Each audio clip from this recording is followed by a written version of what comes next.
ഞാൻ ഓമനിച്ചു വളർത്തിയ എന്റെ മകൾ പോലും ഇന്ന് എനിക്ക് തന്നെയാ, വിളിക്കത്ത് പോലുമില്ല. നിങ്ങൾക്ക് പലർക്കും അറിയില്ലാത്ത ഒരു കാര്യം ഞാൻ പറയാം. ഞാൻ ഇവിടുത്തെ ഒരു അന്തേവാസിയായിരുന്നു.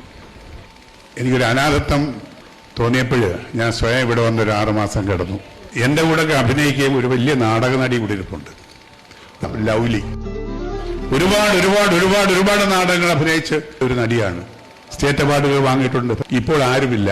സ്വന്തം അമ്മയെ കൊണ്ട് അവരിവിടെ വന്നിരിക്കുകയാണ്. ലൗലിക്ക് ലൗലിയുടെ അമ്മയെ വിട്ട് പിരിയാൻ വയ്യ. മാതൃസ്നേഹമാണല്ലോ ഏറ്റവും വലുത്. ഭർത്താവും മക്കളും പറഞ്ഞ നിങ്ങൾ തള്ളയെ കൊണ്ട് എവിടെങ്കിലും കൊണ്ട് കളയുന്ന ഒരമ്മയെ കൊണ്ട് കളയാൻ ലൗലിക്ക് കഴിഞ്ഞില്ല.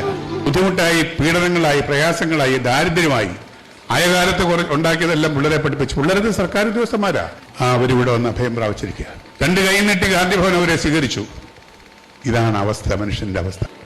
ഞാനും എൻ്റെ ഭാര്യയായാലും എൻ്റെ മകളുമായിട്ടൊക്കെ അവരായിട്ട് തിരസ്കരിച്ചു വേണമെന്ന് പറയാം. അവരൊക്കെ എന്നെ ഉപേക്ഷിച്ചു. ഒറ്റപ്പെട്ട് കഴിയുന്ന ഒരു അവസരത്തിലാണ് ഞാൻ ഇവിടെ അഭയം തേടുന്നത്. ഞാൻ ഓമനിച്ചു വളർത്തിയ എൻ്റെ മകൾ പോലും ഇന്ന് എനിക്ക് തന്നെയാ. വലിയ എഞ്ചിനീയറാണ്, മരുമോൻ ഡോക്ടറാണ്. അവർ ആസ്ട്രേലിയ സെറ്റിലായിരിക്കും. ഒന്ന് വിളിക്കത്ത് പോലുമില്ല. അവർക്ക് ഞാൻ വെറുക്കപ്പെട്ടവനാണ്. ഒരു പിടി നമ്മുടെയിൽ വേണം. കാര്യം ഏത് സമയത്താണ് എന്ത് സംഭവിക്കുന്നറിയില്ല. ഇതൊക്കെ നമുക്കെല്ലാം ഒരു പാഠമാണ്.